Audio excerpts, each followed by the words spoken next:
me, Ivan Hunt, the host of the talk radio show called Keep It Moving. As you can see, I'm coming from beautiful sunny South Florida, Miami to be exact. And this is the post-show follow-up. And the show, if you missed it, you need to check it out with Jill Hope. You can go to ctrnetwork.com/Ivan Hunt and find Jill Hope. Now, Jill Hope is a writer, family empowerment coach, motivational speaker, and founder of iShine. Jill, welcome back. Thank you, Ivan. I am thrilled to be back with you. That was so much fun last time. So love being back with you again. Thank you. And I got a lot of great feedback about our show and about our interview. A lot of positive comments. People were really excited and really felt empowered by some of the things you were sharing with them. So for those who missed it, and that's your fault, what did they miss exactly? So tell me a little bit about iShine. We'll start with iShine. Sure. Well, iShine is a education company where we focus on providing resources, programs, and coaching that support kids and the caring adults who take care of them and support them and guide them. Right. The goal is really, my personal goal is really to help everyone find their own inner confidence, their inner empowerment, so they can truly shine and be who they're meant to be in this world. And so how does that interact then? Because I think when we first met, I had more of the idea that you worked a lot with kids, but that's really not the case. So how does iShine really incorporate parenting with kids, or does it? Yeah, absolutely, because I think that most of the challenges that our kids experience to a large degree come from things that are going on inside of us, the parents who guide them.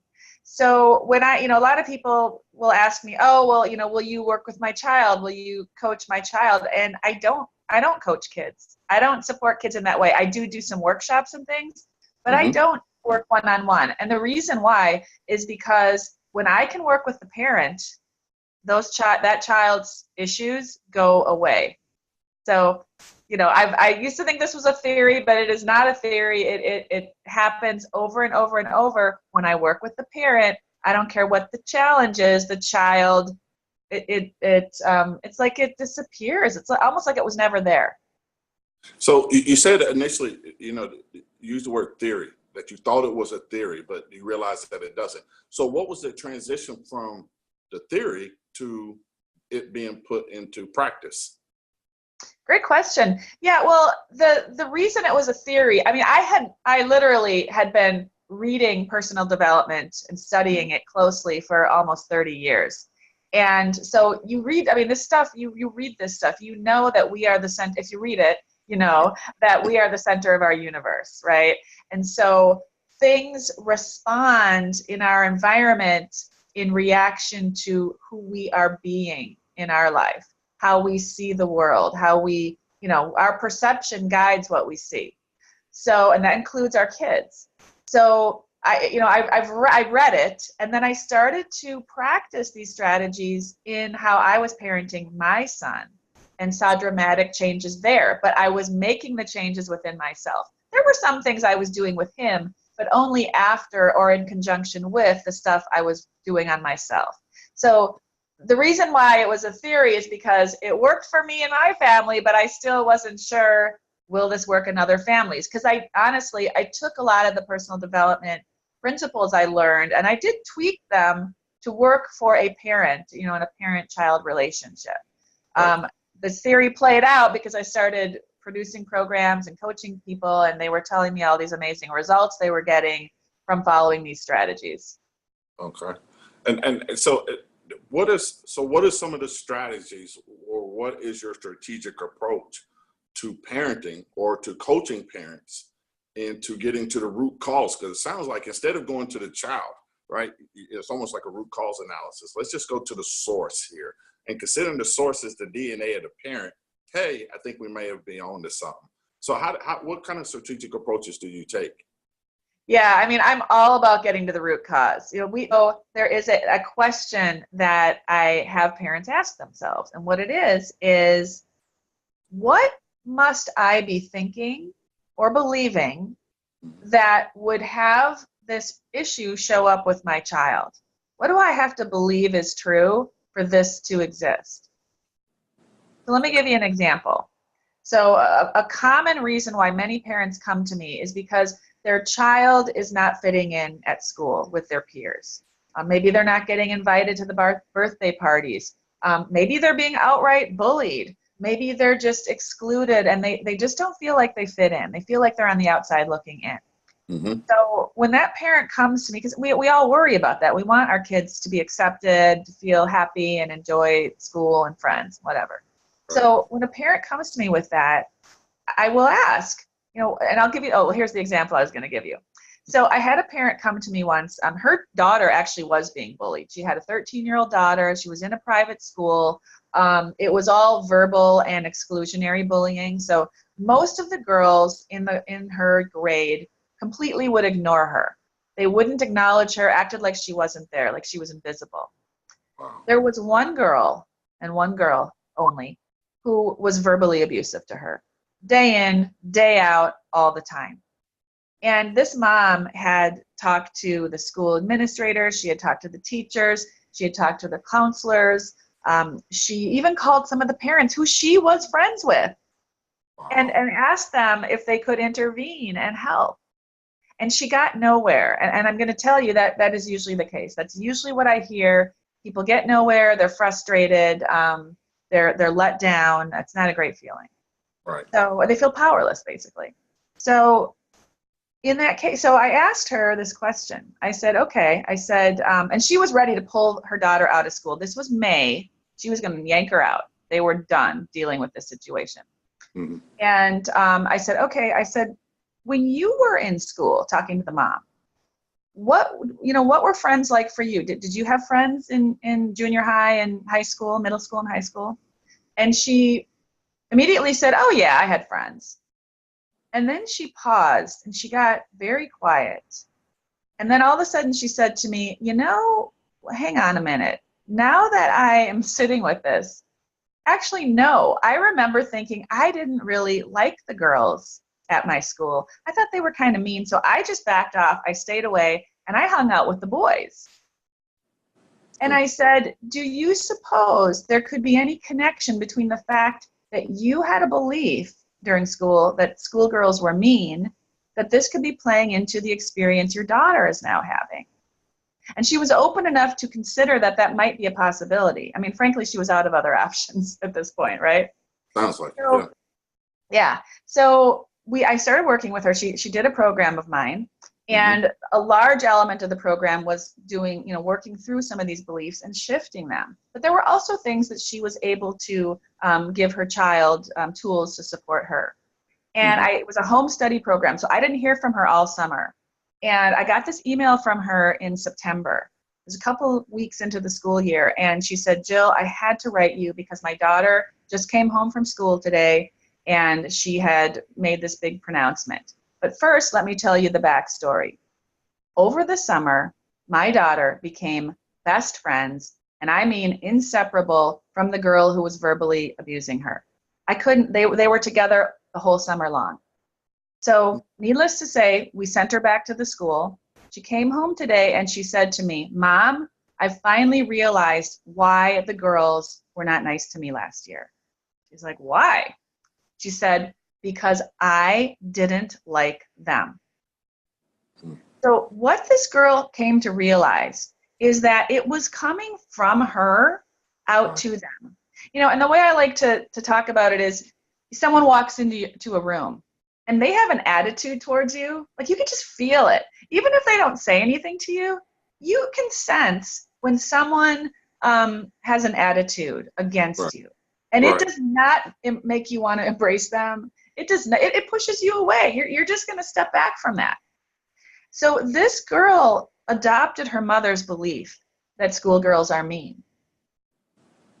I'm sure the mother never said that to her, because people ask me that all the time. Would you, like, what if I don't say it? I'm not saying that. It doesn't matter.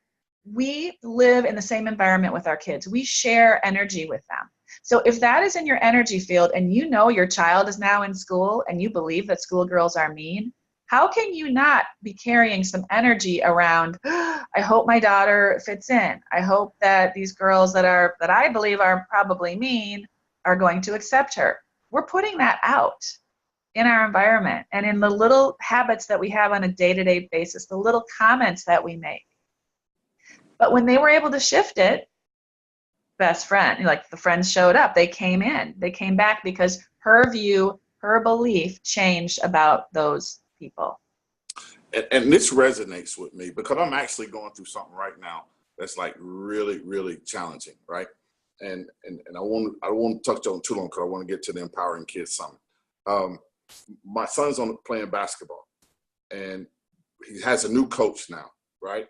And they changed coach like 3 weeks left in the season.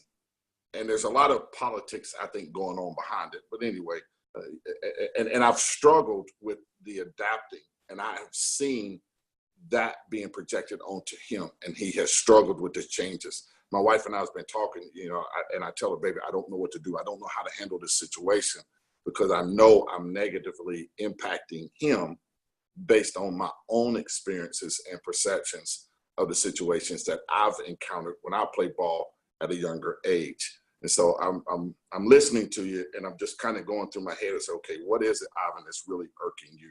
And why can't you move past this to help your son move past this? So it's resonating. I just want you to know that. The Empowering Kids Now Summit. I had the extreme pleasure to be invited to be one of the featured guests, and I want to thank you again. Now I get to thank you like this. Tell me a little bit about the Empowering Kids Summit now. Sorry. Yeah, oh, no worries. Yeah, the reason I created the Empowering Kids Now Summit is because there are so many disempowered people out there, all over our world, and it's creating a lot of problems. We see these problems every day. We see them in tweets people are sending out. We see them in comments people make on Facebook posts. We see it in decisions that are being made. We see it on the playground at school. We see it in homes and families. We see it on sports teams. I mean, there is major disempowerment. And I really believe that the answer to all of these problems is for people to get connected truly and fully accept who they are and connect to their inner and authentic power. And when you do that, you do not need to take power from other people. You do not need to exert over people. When you are you are, and you embrace yourself, everyone else will embrace you too, at least those that are meant to embrace you. Right. And I also know that we got to get to the parents. I mean, that's what we're talking about. So really the summit is for the parents, the teachers, the counselors, the coaches, the people who are influencing these kids. Because we've got some work to do if we want this next generation to really claim their inner power, to feel empowered, to have deep inner confidence, and go for it and create the world that they want to be a part of. So that's what the summit's about. We have 33 speakers, actually, if I count myself as one. Okay. You guys are like, I'm so grateful you are one of our speakers, Ivan. I mean, I loved our interview so much. The presenters, including yourself, just went over and above, so generous in the content you're providing. I tell people, if you participate in the summit, if you view these interviews, you will be getting a college degree for free because, I mean, the depth, we go deep here. It's all free to join. People can sign up if they're interested at empoweringkidsnow.com. They can get on there. They'll get all the information. We've got a Facebook group called Empowering Kids Together where we're talking about the interviews every day, having conversations. We're having a ball in there. So hopefully some listeners will be interested and want to catch some of that. I'll make sure that they know all about it. And I agree with you. So tell me, for someone who wants to be empowered but doesn't know what empowerment looks like, what tips can you offer them to move from disempowered to being empowered? Yes. One of the mantras that allows me to connect to my inner empowerment is the statement, everything happens for me, not to me. So when something comes and it's like, we had an interesting situation over the weekend. A street light, our car was parked on the street, a street light decided randomly the fall, we happened to be parking perfectly directly underneath the streetlight. So it landed and crashed right through our back windscreen. I mean, the Wow. precision was amazing. Dog walkers are like taking pictures. They couldn't believe how this lined up to occur and nothing else got dented on the car. Just the windscreen broke. Crazy. Wow. So my abiding thought was, okay, this in some way happened for me. I don't know how yet, but because I held that belief, I calmly, peacefully, and in a confident way was able to make all the calls I needed to make. This isn't what I wanted to do on a Saturday. I Right. spent hours. But when we take that attitude that there's a reason this is happening and it is for your good. You're not a victim. That so you do need to start talking to yourself in that way. That's the first shift. It's not going to happen from the outside in. You've got to create it inside. Even if you don't believe those words yet, if you Right. start saying them, you start to get yourself to buy in. So that's one thing. The other thing is, and it's similar, but in anything that happens, what is your responsibility in that? Mm. And why is this important? Because if you don't look for your responsibility in any situation you're dealing with, Mm-hmm. and you put yourself in the victim seat, then suddenly things are happening to you. And you have no power as a victim. You can't change anything as a victim. You Right. can't feel good if you're feeling like a victim. So you need to see what is my role here? How am I going to view this? I get to look at this any way I want. I can see it as a gift, or I can see it as a challenge. I can see it as a way to rise up and do better, or I can beat myself up. So it's starting to make some different choices about how you think and how you see the world and what's happening to you that can get that ball moving in a different direction. I think as a society as a whole, I think we're in a great place. I notice, I'm not going to touch on politics or religion or anything like that. I'll just say things that's just happening in the world. Seems to be a lot of negativity. And I was having this conversation over the weekend that the power of technology and the internet is that all this other information that had been, previously kept from generations prior to, right? Because not everybody had access to all these various types of information. That we have this information now at our fingertips, at our phones, our iPads, our computers, and so forth. So we can empower and enlighten ourselves. And as such, then we're able to empower and enlighten our kids. So I follow you completely on empowering and what that empowerment means and what it can do for the masses. We're about ready to wrap it up. Any closing remarks or anything you would like for them to know? And please tell them again how they can find you as well.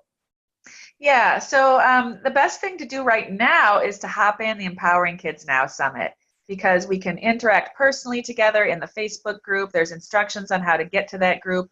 If you're not interested in the summit, but you want to be a part of our group, I welcome you to do that.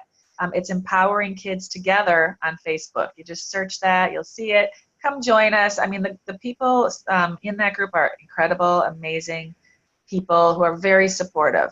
But really, the takeaway, I guess, is that, going back to what I was saying earlier, if you're struggling with something with your kids or in your own personal life, the answer is going to start, I guarantee you, 100% all the time, is going to start inside of you. So take the time to ask yourself questions like, what do I have to be believing for this to be true in my life? You will get the answers. If you ask a question like that, your subconscious will pull out things. It will give you the trail to follow to be able to solve the problem. Nobody is a true victim. Nobody needs to be, right? There are victims, but they put themselves in that situation. And again, I'm not saying that, some people just get rough hands dealt. Absolutely. And that makes it so much harder to pull yourself up. But we have people in history that have been able to do that. And if they can do it, you can do it too. Very well said. Very well said. Without further ado, Jill, I'm glad that we got to be able to connect again. And I always, I enjoyed it. And for my listening audience, please find Jill Hope Empowering Kids Summit now on Facebook Live. Join the group and empower your kids and learn, do self-discovery, ask yourself some very simple questions, come up with some very hard answers, and you'll be surprised at how quickly your life can turn around. And you do have the power of the universe, of God, of the world, or whatever you believe, Allah, Buddha, whoever. But you have that power inside of you, and you have the ability to create and redefine your life and your world your way. So with that being said, this is Ivan Hunt. I'm the host of the Keep It Moving Talk radio show.